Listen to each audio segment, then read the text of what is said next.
प्राचीन भारतीय इतिहास की जानकारी के साधन। प्राचीन भारत के इतिहास की जानकारी के साधनों को दो भागों में बांटा जा सकता है, साहित्यिक साधन और पुरातात्विक साधन, जो देशी और विदेशी दोनों हैं। साहित्यिक साधन दो प्रकार के हैं, धार्मिक साहित्य और लौकिक साहित्य। धार्मिक साहित्य भी दो प्रकार के हैं, ब्राह्मण ग्रंथ और अब्राह्मण ग्रंथ। ब्राह्मण ग्रंथ दो प्रकार के हैं, श्रुति जिसमें वेद, ब्राह्मण, उपनिषद इत्यादि आते हैं, और स्मृति जिसके अंतर्गत रामायण, महाभारत, पुराण, स्मृतियाँ आदि आते हैं। लौकिक साहित्य भी चार प्रकार के हैं, ऐतिहासिक साहित्य, विदेशी विवरण, जीवनी और कल्पना प्रधान तथा गल्प साहित्य। पुरातात्विक सामग्रियों को तीन भागों में बांटा जा सकता है, अभिलेख, मुद्राएं तथा भग्नावशेष स्मारक। साहित्यिक साधन नंबर 1 धार्मिक साहित्य, नंबर 2 ब्राह्मण ग्रंथ, नंबर 3 श्रुति, वेद, ब्राह्मण, उपनिषद, वेदांग, नंबर 4 स्मृति, रामायण, महाभारत, पुराण, स्मृतियाँ। नंबर 5 अब्राह्मण ग्रंथ, नंबर 6 लौकिक साहित्य, नंबर 7 ऐतिहासिक, नंबर 8 विदेशी विवरण, नंबर 9 जीवनी, नंबर 10 कल्पना प्रधान तथा गल्प साहित्य। पुरातात्विक साधन, अभिलेख, मुद्राएं, भग्नावशेष, स्मारक। साहित्यिक साधन, वेद। ऐसे ग्रंथों में वेद सर्वाधिक प्राचीन है और वे सबसे पहले आते हैं। वेद आर्यों के प्राचीनतम ग्रंथ हैं, जो 4 हैं, ऋग्वेद, सामवेद, यजुर्वेद और अथर्ववेद से आर्यों के प्रसार, पारस्परिक युद्ध, अनार्यों, दासों और दासियों से उनके निरंतर संघर्ष तथा उनके सामाजिक, धार्मिक तथा आर्थिक संगठन की विशिष्ट मात्रा में जानकारी प्राप्त होती है। इसी प्रकार अथर्ववेद से तत्कालीन संस्कृति तथा विद्याओं का ज्ञान प्राप्त होता है। ब्राह्मण वैदिक मंत्रों तथा साहित्यों, संहिताओं की गद्य टीकाओं को ब्राह्मण कहा जाता है। पुरातन ब्राह्मण में ऐतरेय, शतपथ, पंचविंश, तैत्तिरीय आदि विशेष महत्वपूर्ण हैं। ऐतरेय के अध्ययन से राज्याभिषेक तथा अभिषिक्त नृपतियों के नामों का ज्ञान प्राप्त होता है। शतपथ के 100 अध्याय भारत के पश्चिमोत्तर के गांधार, शाल्य तथा केकई आदि और प्राच्य देश कुरु, पांचाल, कौशल तथा विदेह के संबंध में ऐतिहासिक कहानियाँ प्रस्तुत करते हैं। राजा परीक्षित की कथा ब्राह्मणों द्वारा ही अधिक स्पष्ट हो पाई है। उपनिषद। उपनिषदों में बृहदारण्यक तथा छांदोग्य सर्वाधिक प्रसिद्ध है। इन ग्रंथों में से बिंबिसार के पूर्व के भारत की अवस्था मानी जा सकती है।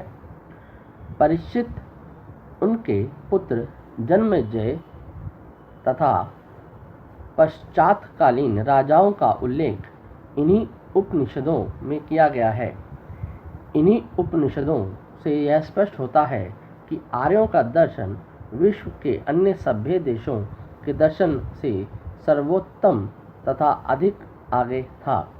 आर्यों के आध्यात्मिक विकास, प्राचीनतम धार्मिक अवस्था और चिंतन के जीते जागते जीवंत उदाहरण इन्हीं उपनिषदों में मिलते हैं। वेदांग। युगांतर में वैदिक अध्ययन के लिए 6 विद्याओं की शाखाओं का जन्म हुआ, जिन्हें वेदांग कहते हैं। वेदांग का शाब्दिक अर्थ है वेदों का अंग। तथापि इस साहित्य के पौरुषेय होने के कारण श्रुति साहित्य से पृथक ही गिना जाता है। वे ये हैं शिक्षाकल्प,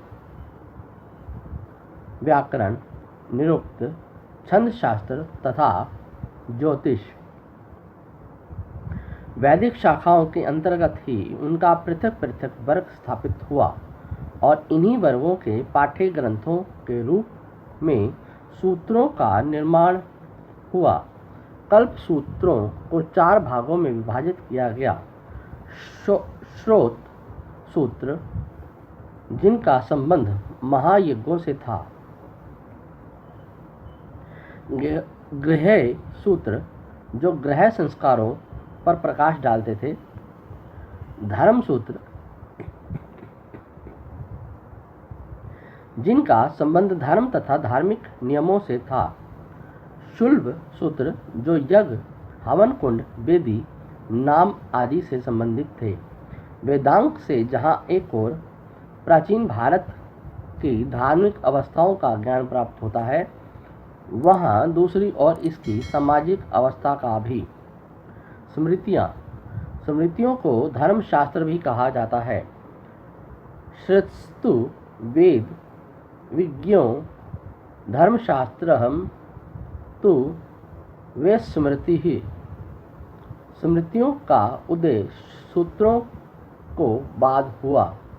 मनुष्य के पूरे जीवन से संबंधित अनेक क्रियाकलापों के बारे में असंख्य विधि निषेधों की जानकारी इन स्मृतियों से मिलती है। संभवतः है मनुस्मृति लगभग 200 ईसा पूर्व से 100 ईस्वी मध्य एवं याज्ञवल्क्य स्मृति सबसे प्राचीन है। उस समय के अन्य महत्वपूर्ण स्मृतिकार थे नारद, पराशर, बृहस्पति, कात्यायन, गौतम, संवर्त, हरित, अंगिरा आदि, जिनका समय संभवतः 100 ईस्वी से लेकर 600 ईस्वी तक था।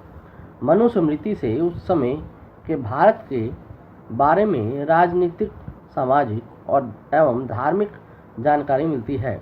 नारद स्मृति से गुप्त वंश के संदर्भ में जानकारी मिलती है। मेघातिथि, मारुचि, कुल्लुक, भट्ट, गोविंदराज आदि टीकाकारों ने मनुस्मृति पर, जबकि विश्वरूप, अपरार्क, विज्ञानेश्वर आदि ने याज्ञवल्क्य स्मृति पर भाष्य लिखे हैं। महाकाव्य रामायण की रचना महर्षि वाल्मीकि द्वारा पहली एवं दूसरी शताब्दी के दौरान संस्कृत भाषा में की गई। वाल्मीकि कृत रामायण में मूलतः 6000 श्लोक थे, जो कालांतर में 12000 हुए और फिर 24000 हो गए। इसे चतुर्विंशति सहस्त्री संहिता भी कहा गया है। वाल्मीकि द्वारा रचित रामायण बालकांड, अयोध्याकांड, अरण्यकांड, किष्किंधाकांड, सुंदरकांड, युद्धकांड एवं उत्तराकांड नामक 7 कांडों में बांटा हुआ है। रामायण द्वारा उस समय की राजनीतिक, सामाजिक एवं धार्मिक परिस्थिति का ज्ञान होता है। राम कथा पर आधारित ग्रंथों का अनुवाद सर्वप्रथम भारत से बाहर चीन में किया गया। भुशुंडी रामायण को आदि रामायण कहा जाता है। महाभारत महर्षि व्यास द्वारा रचित महाभारत महाकाव्य रामायण से बृहद है। इसकी रचना का मूल समय ईसा पूर्व 4वीं शताब्दी माना जाता है।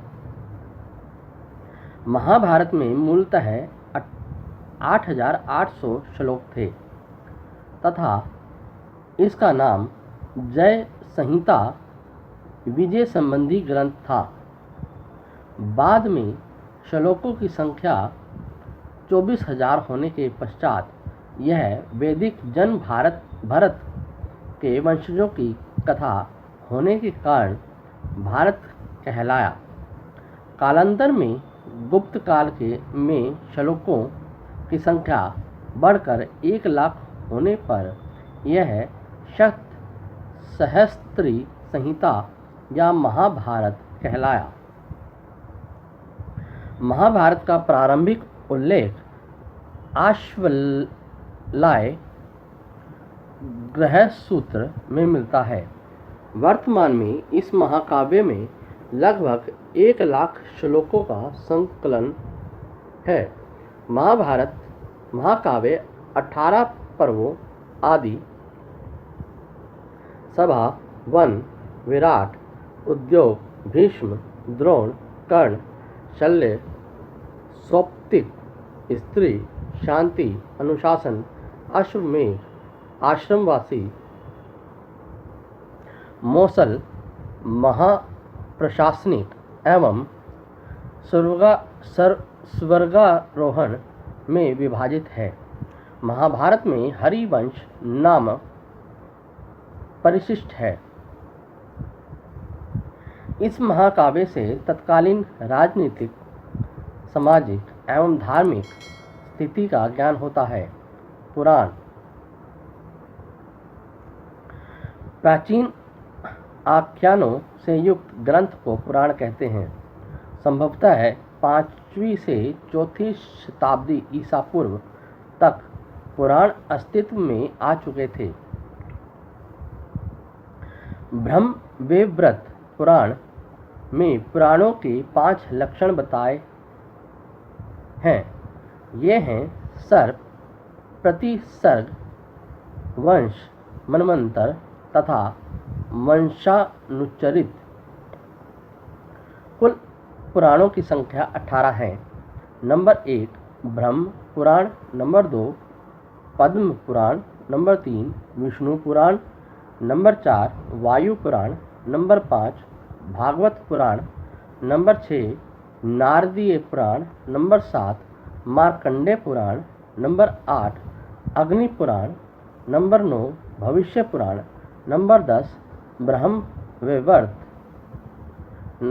पुराण, नंबर 11 लिंग पुराण, नंबर 12 वाराह पुराण, नंबर 13 स्कंद पुराण, नंबर 14 वामन पुराण, नंबर 15 कूर्म पुराण, नंबर 16 मत्स्य पुराण, नंबर 17 गरुड़ पुराण और नंबर 18 ब्रह्मांड पुराण।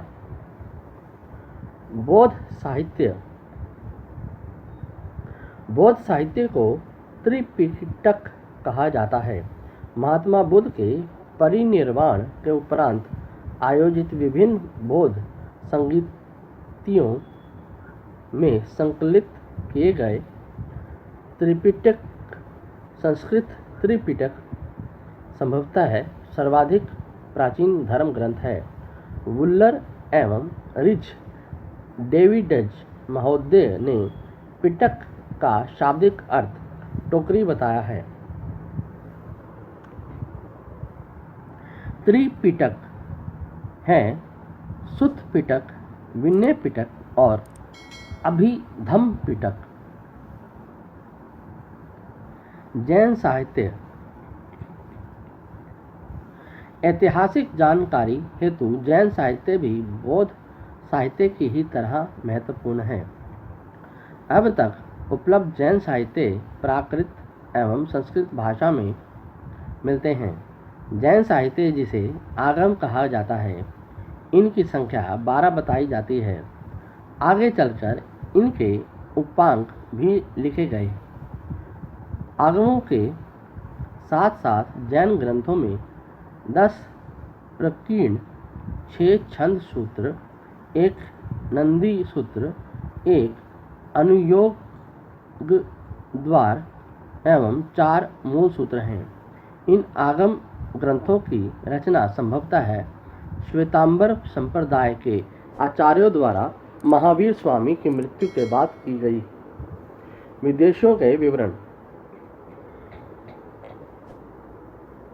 यूनानी रोमन लेखक, चीनी लेखक, अरबी लेखक।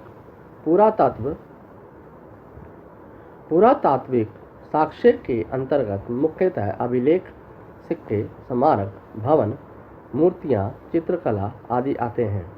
इतिहास निर्माण में सहायक पुरातत्व सामग्री में अभिलेखों का महत्वपूर्ण स्थान है। ये अभिलेख अधिकांशतः स्तंभों, शिलाओं, ताम्रपत्रों, मुद्राओं, पात्रों, मूर्तियों, गुहाओं आदि में खुदे हुए मिलते हैं। यद्यपि प्राचीनतम अभिलेख मध्य एशिया के बोकजकोई नाम स्थान से करीब 1400 ईसा पूर्व में पाए गए, जिनमें अनेक वैदिक देवताओं इंद्र, मित्र, वरुण, नास्त्य आदि का उल्लेख मिलता है। चित्रकला से हमें उस समय के जीवन के विषय में जानकारी मिलती है। अजंता के चित्रों में मानवीय भावनाओं की सुंदर अभिव्यक्ति मिलती है। चित्रों में माता और शिशु या मरणशील राजकुमारी जैसे चित्रों से गुप्त काल की कलात्मक पराकाष्ठा का पूर्ण प्रमाण मिलता है।